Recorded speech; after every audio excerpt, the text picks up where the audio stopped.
Methods of charging. ಈ ವಿಡಿಯೋದಲ್ಲಿ ನಾವು ಒಂದು ಬಾಡಿನ ಯಾವ ಥರ ಚಾರ್ಜ್ ಮಾಡ್ಬೋದು ಅಂತ ನೋಡೋಣ. ಅದಕ್ಕಿಂತ ಮುಂಚೆ ವಾಟ್ ಈಸ್ ಚಾರ್ಜಿಂಗ್? ಚಾರ್ಜಿಂಗ್ ಅಂದರೆ ಏನು? The process of transferring electrical energy to a device or object, ಇದನ್ನು ನಾವು ಚಾರ್ಜಿಂಗ್ ಅಂತ ಕರಿತೀವಿ. ಏನಂಗಂತಂದರೆ ಒಂದು ಬಾಡಿಗೆ ಎಲೆಕ್ಟ್ರಿಕಲ್ ಎನರ್ಜಿನ ಟ್ರಾನ್ಸ್ಫರ್ ಮಾಡೋದನ್ನ, ಒಂದು ಬಾಡಿಗೆ ಎಲೆಕ್ಟ್ರಿಕ್ ಎನರ್ಜಿನ ಕೊಡೋದನ್ನ ನಾವು ಚಾರ್ಜಿಂಗ್ ಅಂತ ಕರಿತೀವಿ. ಎಲೆಕ್ಟ್ರಿಕ್ ಎನರ್ಜಿ ಅಂದರೆ ಯಾವ ಥರ? ನಾವು ಆ ಬಾಡಿಗೆ ಏನು ಕೊಡ್ತೀವಿ? ಚಾರ್ಜ್ ಕೊಡ್ತೀವಿ. ಎಲ್ಲಿಂದ charge? Electrons. The gain of electrons are losing of electrons. ನಾವು ಚಾರ್ಜ್ ಬಾಡಿನ ಎಲ್ಲಿ ನೋಡಿರ್ತೀವಿ? ನಿಮಗೆ ಗೊತ್ತಿರೋಂಗೆ ಲೈಟ್ನಿಂಗ್ ಈ ಪ್ರೊಸೆಸ್ಸಲ್ಲಿ ಒಂದು ಹ್ಯೂಜ್ ಅಮೌಂಟ್ ಆಫ್ ಚಾರ್ಜಸ್ಸು ಏನಾಗುತ್ತೆ, ಕ್ಲೌಡಿಂದ ಭೂಮಿಗೆ ಟ್ರಾನ್ಸ್ಫರ್ ಆಗುತ್ತೆ. ಅದು ಒಂದು ಎಕ್ಸಾಂಪಲ್ಲು. ಆಮೇಲೆ ನಾವು ತುಂಬ ಸಲ ಡೋರ್ನ ಹ್ಯಾಂಡಲ್ ಅಕಸ್ಮಾತ್ ಮೆಟಲ್ದಿದ್ರೆ ಮುಟ್ಟಕ್ಕೆ ಹೋದಾಗ ಶಾಕ್ ಹೊಡಿಯುತ್ತೆ. ಅದು ಕೂಡ one of the example for charged body. ಒಂದು ಸಲ ಈ ಥರ ನಾವು ಒಂದು ಬಲೂನ್ನ ರಬ್ ಮಾಡಿ ಕೂದಲ ಹತ್ರ ತಗೊಂಡು ಹೋದರೆ ಏನಾಗುತ್ತೆ, ಅದಕ್ಕೆ ಕೂದಲು ಅಂಟ್ಕೊಳ್ಳುತ್ತೆ. That is also one of the example for the charged body. ಈ ಚಾರ್ಜಿಂಗಲ್ಲಿ 3 ಥರ. ನಾವು ಒಂದು ಬಾಡಿನ ಎಷ್ಟು ಥರ ಚಾರ್ಜ್ ಮಾಡ್ಬೋದು ಅಂದರೆ 3 ಥರ ಚಾರ್ಜ್ ಮಾಡ್ಬೋದು. ಒಂದು charging by friction, charging by conduction, charging by induction. ನಾವಿವಾಗ ಇದನ್ನು ಒಂದೊಂದಾಗಿ ಅರ್ಥ ಮಾಡ್ಕೊಳ್ಳೋಕೆ ಟ್ರೈ ಮಾಡೋಣ. ಚಾರ್ಜಿಂಗ್ ಬೈ ಫ್ರಿಕ್ಷನ್, ಇದನ್ನು ಅರ್ಥ ಮಾಡ್ಕೊಳ್ಳೋಕ್ಕಿಂತ ಮುಂಚೆ ನಮಗೆ ಇನ್ನೊಂದು ಗೊತ್ತಿರಬೇಕು. ಏನಂದರೆ ದ ಸ್ಟ್ರಕ್ಚರ್ ಆಫ್ ಆಟಮ್. ಆಟಮಲ್ಲಿ ಏನಿರುತ್ತೆ ನಮಗೆ? ಈ ನ್ಯೂಕ್ಲಿಯಸ್ ಇರುತ್ತೆ. ನ್ಯೂಕ್ಲಿಯಸ್ ಸುತ್ತ ಎಲೆಕ್ಟ್ರಾನ್ಸು ರಿವಾಲ್ವ್ ಆಗ್ತಾ ಇರುತ್ತೆ. ನ್ಯೂಕ್ಲಿಯಸ್ ಸುತ್ತ ಎಲೆಕ್ಟ್ರಾನ್ಸು ತಿರುಗ್ತಾ ಇರುತ್ತೆ, ರೈಟ್? ಈ ಎಲೆಕ್ಟ್ರಾನ್ಸ್ ಏನು ತಿರುಗ್ತಾ ಇರುತ್ತೆ, ಅಲ್ಲೊಂದು ಯಾವುದೊಂದು ಫೋರ್ಸ್ ಇರಬೇಕಲ್ವ? ಆ ಫೋರ್ಸ್ ಏನು ಮಾಡ್ತಾ ಇರುತ್ತೆ? ಈ ಎಲೆಕ್ಟ್ರಾನ್ಸ್ಗಳನ್ನ ಸುತ್ತುವಂಗೆ ಮಾಡುತ್ತೆ, ರೈಟ್? ಯಾವ ಫೋರ್ಸ್ ಅದು? ಅದೇ ನಾವು ಎಲೆಕ್ಟ್ರೋಮ್ಯಾಗ್ನೆಟಿಕ್ ಫೋರ್ಸ್ ಅಂತ ಹೇಳ್ತೀವಿ. ಸೊ ಈ ಎಲೆಕ್ಟ್ರೋಮ್ಯಾಗ್ನೆಟಿಕ್ ಫೋರ್ಸ್ ಏನು ಮಾಡುತ್ತೆ ಅಂದರೆ ಈ ಎಲೆಕ್ಟ್ರಾನ್ಗಳನ್ನ ಅಲ್ಲಿ ಒಳಗಡೆ ಹಿಡಿದು ಇಟ್ಕೊಳ್ಳುತ್ತೆ. Electromagnetic force is responsible for holding electrons inside the nucleus. Okay, next ಈ ಎಲೆಕ್ಟ್ರಾನ್ಸ್ ಈ ಥರ ಎಲೆಕ್ಟ್ರೋಮ್ಯಾಗ್ನೆಟಿಕ್ ಫೋರ್ಸಿಂದ ಅಲ್ಲೇ ಇರುತ್ತಲ್ವ? ಈ ಫೋರ್ಸ್ ಏನಾಗುತ್ತೆ ಅಂದರೆ ನಾವು ನ್ಯೂಕ್ಲಿಯಸ್ಸಿಂದ ದೂರ ಹೋದಂಗೆ ಈ ಫೋರ್ಸು ಕಮ್ಮಿ ಆಗ್ತಾ ಹೋಗುತ್ತೆ. ಸೊ ನಮಗೆ ಎಲೆಕ್ಟ್ರಾನ್ಸು ಮಲ್ಟಿಪಲ್ ಆರ್ಬಿಟ್ಸಲ್ಲಿ ರಿವಾಲ್ವ್ ಆಗೋದು ಗೊತ್ತು ನಮಗೆ, right? So outer most orbit ಅಂದರೆ ಕೊನೆ ಆರ್ಬಿಟಲ್ಲಿ ಇರುವಂಥ ಎಲೆಕ್ಟ್ರಾನ್ಸ್ಗಳನ್ನ ಈಸಿಯಾಗಿ ರಿಮೂವ್ ಮಾಡ್ಬೋದು. ಯಾಕಂದರೆ ಈ ಫೋರ್ಸಲ್ಲಿ ಏನಾಗುತ್ತೆ, ಕಮ್ಮಿ ಇರುತ್ತೆ. ಇದನ್ನು ಯೂಸ್ ಮಾಡಿಕೊಂಡು ನಾವು ಚಾರ್ಜಿಂಗ್ ಬೈ ಫ್ರಿಕ್ಷನ್ನ ಎಕ್ಸಾಂಪಲ್ ಎಕ್ಸ್ಪ್ಲೇನ್ ಮಾಡ್ಬೋದು. ಯಾವ ಥರ ಅಂದರೆ ನಮಗೆಲ್ಲ ಗೊತ್ತಿರೋ ಹಾಗೆ ನಾವೊಂದು ಬಾಚಣಿಕೆ ತಗೊಂಡು ತಲೆ ಮೇಲೆ ಉಜ್ಕೊಂಡು ಅದನ್ನು ಏನಾದರೂ ನಾವು ಈ ಸ್ಮಾಲ್ ಪೀಸ್ ಆಫ್ ಪೇಪರ್ ಹತ್ರ ತೊಗೊಂಡೋದ್ರೆ ಏನಾಗುತ್ತೆ, ಆ ಪೇಪರ್ಸ್ ಎಲ್ಲ ಅಟ್ರಾಕ್ಟ್ ಆಗುತ್ತೆ. ಇದು ಚಾರ್ಜಿಂಗ್ ಬೈ ಫ್ರಿಕ್ಷನ್ಗೆ ಎಕ್ಸಾಂಪಲ್ಲು. ಇದನ್ನು ಇನ್ನೂ ಚೆನ್ನಾಗಿ ಅರ್ಥ ಮಾಡ್ಕೊಳ್ಳೋಕ್ಕೆ ನಾವೇನು ಮಾಡೋಣ, ಒಂದು ಎಕ್ಸಾಂಪಲ್ ತೊಗೊಳ್ಳೋಣ. ಈಗ ಈ ಹೇರು ಮತ್ತು ಕೂಂಬಲ್ಲಿ ನಂಬರ್ ಆಫ್ ಎಲೆಕ್ಟ್ರಾನ್ಸು, ಹೇರಲ್ಲಿ 80 ಎಲೆಕ್ಟ್ರಾನ್ಸು, ಅಫ್ಕೋರ್ಸ್ ಏನಾಗಿರುತ್ತೆ, ನಂಬರ್ ಆಫ್ ಪ್ರೋಟಾನ್ಸ್ ಸೇಮ್ ಇರುತ್ತೆ. ಸೊ ಹೇರಲ್ಲಿ 80 ಎಲೆಕ್ಟ್ರಾನ್ಸು ಮತ್ತು 80 ಪ್ರೋಟಾನ್ಸ್ ಇದೆ. ಈ ಬಾಚಣಿಕೆನಲ್ಲಿ 70 ಎಲೆಕ್ಟ್ರಾನ್ಸು 70 ಪ್ರೋಟಾನ್ಸ್. ಈ ನಂಬರು ಜಸ್ಟ್ ಓನ್ಲಿ ಎಕ್ಸಾಂಪಲ್ ತೊಗೊಂಡಿರೋದು ಅಷ್ಟೇ, ಇದು ರಿಯಲ್ ನಂಬರ್ ಅಲ್ಲ. ನಾವಿವಾಗ ಈ ಬಾಚಣಿಕೆ ತಗೊಂಡು ತಲೆಗೆ ಉಜ್ಜಿದ್ರೆ ಏನಾಗುತ್ತೆ ಅಂದರೆ ಡೆಫಿನೆಟ್ ಆಗಿ ಔಟರ್ ಮೋಸ್ಟ್ ಆರ್ಬಿಟಲ್ಲಿರೋಂಥ ಎಲೆಕ್ಟ್ರಾನ್ಸು ಒಂದು ಬಾಡಿಯಿಂದ ಇನ್ನೊಂದು ಬಾಡಿಗೆ ಮೂವ್ ಆಗುತ್ತೆ. ಸೊ ನಾವೇನು ಅಂದ್ಕೊಳ್ಳೋಣ ಇಲ್ಲಿ, ಫಾರ್ ಎಕ್ಸಾಂಪಲ್ಲು 5 ಎಲೆಕ್ಟ್ರಾನ್ಸು ಈ ಹೇರಿಂದ ಕೂಮ್ಗೆ ಮೂವ್ ಆಗುತ್ತೆ ಅಂತ ಅಂದ್ಕೊಳ್ಳೋಣ. ಇವಾಗ ಏನಾಗುತ್ತೆ ಅಂದರೆ ಹೇರಲ್ಲಿ 5 ಎಲೆಕ್ಟ್ರಾನ್ಸ್ ಕಮ್ಮಿ ಆಗುತ್ತೆ. ಸೊ ಮುಂಚೆ 80 ಇತ್ತು, ಇವಾಗ ಎಷ್ಟಾಗುತ್ತೆ, 75 ಆಗುತ್ತೆ. ಪ್ರೋಟಾನ್ಸು ಅಷ್ಟೇ ಉಳ್ಕೊಳ್ಳುತ್ತೆ, 80ನೇ ಇರುತ್ತೆ ನಮಗೆ. ಅದೇ ಕೂಂಬಲ್ಲಿ ಏನಾಗುತ್ತೆ, 5 ಎಲೆಕ್ಟ್ರಾನ್ಸ್ ಎಕ್ಸ್ಟ್ರಾ ಆ್ಯಡ್ ಆಗುತ್ತೆ. ಸೊ ನಂಬರ್ ಆಫ್ ಎಲೆಕ್ಟ್ರಾನ್ಸ್ 75 ಆಗುತ್ತೆ, ನಂಬರ್ ಆಫ್ ಪ್ರೋಟಾನ್ಸ್ ಅಷ್ಟೇ ಇರುತ್ತೆ. ಸೊ ಏನಾಯ್ತು ಇವಾಗ, hair lost the electrons while comb gain the electrons. Hair ಎಲೆಕ್ಟ್ರಾನ್ನ ಕಳ್ಕೊಳ್ತು, ಕೂಂಬ್ ಏನಾಯಿತು, ಎಲೆಕ್ಟ್ರಾನ್ಸ್ನ ಗೇನ್ ಮಾಡ್ತು. ಸೊ ವೆನೆವರ್ ಒಂದು ಬಾಡಿ ಎಲೆಕ್ಟ್ರಾನ್ಸ್ನ ಗೇನ್ ಮಾಡಿದಾಗ ಏನಾಗುತ್ತೆ ಅಂದರೆ because of more number of electrons, because of ಜಾಸ್ತಿ ನೆಗೆಟಿವ್ ಚಾರ್ಜಸ್, ಆ ಬಾಡಿ ಏನಾಗುತ್ತೆ, ನೆಗೆಟಿವ್ ಆಗಿ ಚಾರ್ಜ್ ಆಗುತ್ತೆ.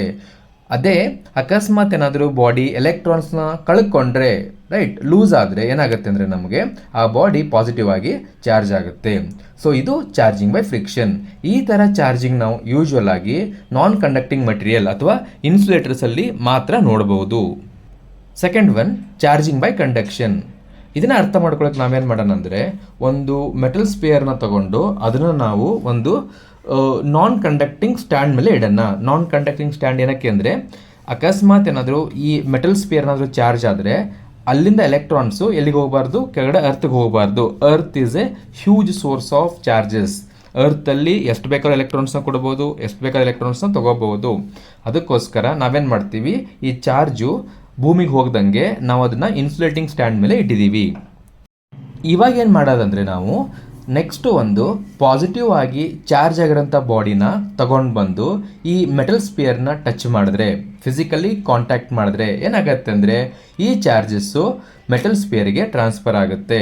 So depending on the mass, depending on the capacity ಏನಾಗುತ್ತೆ, ಚಾರ್ಜಸ್ ಎರಡೂ ಬಾಡಿನಲ್ಲೂ ಡಿಸ್ಟ್ರಿಬ್ಯೂಟ್ ಆಗುತ್ತೆ. ಸೊ ಹೀಗಾಗಿ ಆ ಮೆಟಲ್ ಸ್ಪಿಯರ್ ಏನಾಗುತ್ತೆ, ಚಾರ್ಜ್ ಆಗುತ್ತೆ. ಸೊ ಆ ಮೆಟಲ್ ಬಾಡಿನಲ್ಲಿ ಪಾಸಿಟಿವ್ ಚಾರ್ಜಸ್ ಏನಾಗುತ್ತೆ, ಡಿಸ್ಟ್ರಿಬ್ಯೂಟ್ ಆಗ್ತಾ ಹೋಗುತ್ತೆ. ಸೊ ಆ ಬಾಡಿ ಪಾಸಿಟಿವ್ ಆಗಿ ಚಾರ್ಜ್ ಆಯಿತು. ಈ ಥರ ಚಾರ್ಜಿಂಗ್ ನಾವು ಯೂಶ್ವಲ್ ಆಗಿ ಕಂಡಕ್ಟಿಂಗ್ ಮಟೀರಿಯಲ್ ಅಥವಾ ಕಂಡಕ್ಟರ್ಸಲ್ಲಿ ಮಾತ್ರ ನೋಡಬಹುದು. Third one, charging by induction. ಇಲ್ಲೇನು ಮಾಡಿದ್ದೀವಿ ಅಂದರೆ ನಾವು ಎರಡು ಮೆಟಲ್ ಸ್ಪಿಯರ್ನ ತಗೊಂಡು ಅವೆರಡೂ ಕೂಡ ನಾವು ಎರಡು ಇನ್ಸುಲೇಟಿಂಗ್ ಸ್ಟ್ಯಾಂಡ್ ಮೇಲೆ ಇಟ್ಟಿದ್ದೀವಿ. ಆಮೇಲೆ ಈ ಮೆಟಲ್ ಸ್ಪಿಯರ್ಸ್ ಎರಡು ಟಚಿಂಗ್ ಈಚ್ ಅದರ್, ಎರಡೂ ಒಂದೇ ಬಾಡಿ ಥರ ಆ್ಯಕ್ಟ್ ಆಗುತ್ತೆ. One spear is in contact with other, ಒಂದು ಕಂಡಕ್ಟರು ಇನ್ನೊಂದು ಕಂಡಕ್ಟರ್ ಜೊತೆಗೆ ಕಾಂಟ್ಯಾಕ್ಟಲ್ಲಿದ್ದಾಗ ಏನಾಗುತ್ತೆ ಅಂದರೆ ಆ ಎರಡೂ ಬಾಡಿ ಏನಾಗುತ್ತೆ ಅಂದರೆ act as A single body. ಎರಡು ಬಾಡಿ ಬದಲಿಗೆ ನಾವು ಒಂದೇ ಬಾಡಿ ಇದೆ ಅಂತ ಅಂದ್ಕೋಬಹುದು. ಇವಾಗ ನಾವು ಒಂದು ಪಾಸಿಟಿವ್ ಆಗಿರುವಂಥ ಚಾರ್ಜ್ ಬಾಡಿನ ಈ ಲೆಫ್ಟಲ್ಲಿರುವಂಥ ಮೆಟಲ್ ಸ್ಪಿಯರ್ ಹತ್ರ ತೊಗೊಂಬಂದ್ರೆ ಏನಾಗುತ್ತೆ ಅಂದರೆ ನಮಗೆ because of positive charges negative charges attract ಆಗಿ ಈ ಕಡೆ ಬಂದು ಕೂತ್ಕೊಳ್ಳುತ್ತೆ. ಅದೇ ಪಾಸಿಟಿವ್ ಚಾರ್ಜಸ್ ಏನಾಗುತ್ತೆ ಅಂದರೆ ಆ ಪಾಸಿಟಿವ್ ಚಾರ್ಜ್ಡ್ ಬಾಡಿಯಿಂದ ಎಷ್ಟು ದೂರ ಆಗುತ್ತೋ ಅಷ್ಟು ದೂರ ಹೋಗಿ ಆ ಸೈಡಲ್ಲಿ ಇರ್ತವೆ. ಸೊ ನೀವು ನೋಡ್ಬೋದು, ಲೆಫ್ಟ್ ಸೈಡಲ್ಲಿ ನೆಗೆಟಿವ್ ಚಾರ್ಜ್ ಇದೆ, ರೈಟ್ ಸೈಡಲ್ಲಿ ಪಾಸಿಟಿವ್ ಚಾರ್ಜ್ ಇದೆ.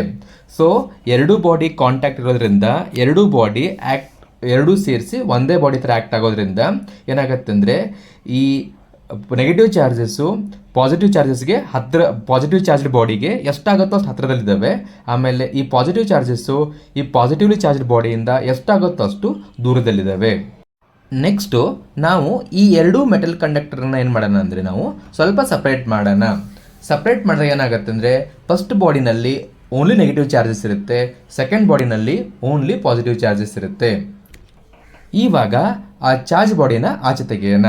ಅವಾಗ ಏನಾಗುತ್ತೆ, ಮುಂಚೆನೇ ಹೇಳಿದಂಗೆ ಫಸ್ಟ್ ಬಾಡಿನಲ್ಲಿ ನೆಗೆಟಿವ್ ಚಾರ್ಜಸ್ಸು, ಸೆಕೆಂಡ್ ಬಾಡಿನಲ್ಲಿ ಪಾಸಿಟಿವ್ ಚಾರ್ಜಸ್ ಇರುತ್ತೆ. ನಾವು ಈ ಎರಡು ಬಾಡಿನ ಇನ್ನೂ ಸಪ್ರೇಟ್ ಮಾಡಿದಾಗ ಸೊ ಫಸ್ಟ್ ಬಾಡಿ ಕಂಪ್ಲೀಟಾಗಿ ನೆಗೆಟಿವ್ ಆಗಿ ಚಾರ್ಜ್ ಆಗಿದೆ, ಸೆಕೆಂಡ್ ಬಾಡಿ ಕಂಪ್ಲೀಟಾಗಿ ಪಾಸಿಟಿವ್ ಆಗಿ ಚಾರ್ಜ್ ಆಗಿದೆ. So this is called as charging by induction. Charging by ಇಂಡಕ್ಷನಲ್ಲಿ ನಾವು ಆಚೆಗಡೆಯಿಂದ ಯಾವ ಥರ ಚಾರ್ಜ್ನೂ ಆ್ಯಡ್ ಮಾಡ್ತಾ ಇಲ್ಲ. ಆ ಬಾಡಿನಲ್ಲಿ ಇರುವಂಥ ಚಾರ್ಜ್ಗಳು ಏನಾಗ್ತಾ ಇದೆ, ನಮಗೆ ಬಾಡಿನಲ್ಲಿ ಪ್ರೊಡ್ಯೂಸ್ ಆಗ್ತಾ ಇದೆ, ಅಂದರೆ ಚಾರ್ಜಸ್ ಆಗಿ ಕಾಣ್ತಾ ಇದೆ. ನಾವು ಆಚೆಗಡೆಯಿಂದ ಯಾವ ಥರದ ಚಾರ್ಜ್ಗಳನ್ನ ಆ್ಯಡ್ ಮಾಡಿಲ್ಲ. So this is charging by induction. ಈ ಚಾರ್ಜಿಂಗ್ ಬೈ ಇಂಡಕ್ಷನ್ನ ನಾವು ಒಂದೇ ಒಂದು ಮೆಟಲ್ ಬಾಡಿಯಿಂದನೂ ಮಾಡ್ಬೋದು. ಸೊ ನೀವು ನೋಡ್ತಾ ಇರೋ ಹಂಗೆ ಒಂದು ಪಾಸಿಟಿವ್ಲಿ ಚಾರ್ಜ್ ಬಾಡಿನ ಈ ಮೆಟಲ್ ಸ್ಪಿಯರ್ ಹತ್ರ ತಂದಾಗ ಏನಾಗುತ್ತಿದ್ರೆ ನೆಗೆಟಿವ್ ಚಾರ್ಜಸ್ಸು ಅಟ್ರಾಕ್ಟ್ ಆಗಿ ಲೆಫ್ಟ್ ಸೈಡ್ ಬರುತ್ತೆ, ಪಾಸಿಟಿವ್ ಚಾರ್ಜಸ್ಸು ರಿಪೆಲ್ ಆಗಿ ರೈಟ್ ಸೈಡ್ ಹೋಗುತ್ತೆ. ನಾವಿವಾಗ ಈ ಪಾಸಿಟಿವ್ ಚಾರ್ಜಸ್ ಸೈಡಲ್ಲಿ ಒಂದು ವಯರ್ ತಗೊಂಡು ಆ ವಯರ್ನ ಅರ್ತ್ಗೆ ಕನೆಕ್ಟ್ ಮಾಡೋಣ. ಅರ್ತ್ಗೆ ಮಾಡಿದಾಗ ಏನಾಗುತ್ತೆ ಅಂದರೆ ನಮಗೆ ಈ ಪಾಸಿಟಿವ್ ಚಾರ್ಜಸ್ ಎಲ್ಲನೂ ಕೂಡ ಅರ್ತ್ಗೆ ಹೋಗುತ್ತೆ. ಸೊ ಇದನ್ನು ನಾವು ಅರ್ಥಿಂಗ್ ಅಂತ ಹೇಳ್ತೀವಿ. ಮನೇಲೂ ಕೇಳಿರ್ತೀರ ಅರ್ಥಿಂಗ್ ಅಂತ ಹೇಳ್ಬಿಟ್ಟು. ಅರ್ಥಿಂಗ್ ಅಂದರೆ ಏನು ಮಾಡ್ತೀವಿ, ನಾವು ಮನೇಲಿ ಒಂದು ವಯರ್ನ ತಗೊಂಡು ಅದನ್ನು ಅರ್ತ್ ಕನೆಕ್ಟ್ ಮಾಡಿರ್ತೀವಿ. ಆ ವಯರ್ ಆ್ಯಕ್ಚುಲಿ ಎಲೆಕ್ಟ್ರಿಕಲ್ ಮೀಟರ್ ಇರುತ್ತೆ ನಮಗೆ. ಸೊ ಅದನ್ನು ಒಂದು ಪರ್ಟಿಕ್ಯುಲರ್ ಪರ್ಪಸ್ ಆಗಿ ಯೂಸ್ ಮಾಡ್ತಾರೆ. ಆಮೇಲೆ ಸ್ವಲ್ಪ ಹೊತ್ತಾದಮೇಲೆ ಆ ವಯರ್ನ ಕಟ್ ಮಾಡಿದ್ರೆ ಆಮೇಲೆ ಆ ಪಾಸಿಟಿವ್ಲಿ ಚಾರ್ಜ್ ಬಾಡಿನ ದೂರ ತೆಗೆದಾದ್ಮೇಲೆ ಏನಾಗುತ್ತೆ ಅಂದರೆ ಆ metal sphere will be having only negative charges. So ಇಲ್ಲೂ ಕೂಡ ನಾವು ಆಚೆಗಡೆಯಿಂದ ಯಾವ ಥರ ಚಾರ್ಜ್ನೂ ನಾವು ಬಾಡಿಗೆ ಕೊಡಲಿಲ್ಲ, ಅಂದ್ರೂ ಕೂಡ ಬಾಡಿ ಏನಾಯಿತು, ನೆಗೆಟಿವ್ ಚಾರ್ಜಸ್ ಆಯಿತು, ರೈಟ್. ಸೊ ಈ ಥರ ನಾವು ಚಾರ್ಜಿಂಗ್ ಬೈ ಇಂಡಕ್ಷನ್ನ ಮಾಡ್ಬೋದು. ಆಮೇಲೆ ಈ ಚಾರ್ಜಿಂಗ್ ಬೈ ಇಂಡಕ್ಷನ್ನ ನಾವು ಯೂಶ್ವಲ್ ಆಗಿ ಕಂಡಕ್ಟಿಂಗ್ ಮಟೀರಿಯಲ್ಸಲ್ಲಿ ಮಾತ್ರ ನೋಡ್ಬೋದು.